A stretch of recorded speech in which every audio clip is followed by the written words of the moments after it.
my dad was a teacher, and my brother was going to get into teaching, so everything kind of fell into place. And I'll never forget when I was in Brockport, Dr. Orbacher, his name was, so many years ago.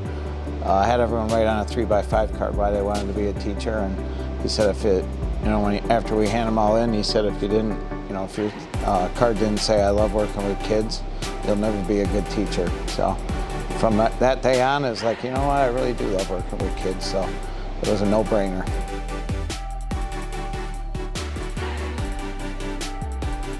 Well, obviously the kids, and just see them grow up. I did, 20 years and over 20 years in elementary school.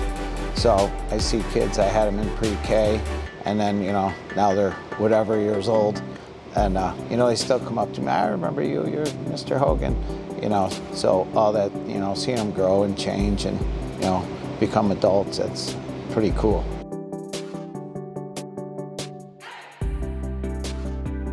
I got to teach my own kids, that was one of them. I got to teach my niece and nephew, that's another one. So those are special moments, and, my kids ended up, running track for me. Neither one were track athletes. They just kind of followed me to track, and then they both ended up doing indoor track. And obviously my son played football, and my daughter, the only sport that she didn't do with me was volleyball, so that was always good. And then, like I said, my niece and nephew, my sister's kids, they both ran track with me, both ran indoor with me. So that's kind of special having, family members and go right through the years with them.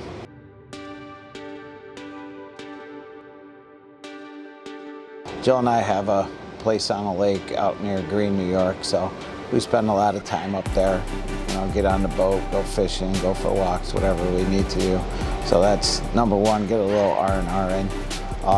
Then football, I just left the football field with those guys, so we've already been doing that. We got a tournament June 22nd already. We already had a quarterback thing this past weekend in Portland, so a lot of football. And then I haven't seen my grandkids a lot. I haven't seen my son for almost a couple years now, and he's in Florida, so maybe take a trip to Florida.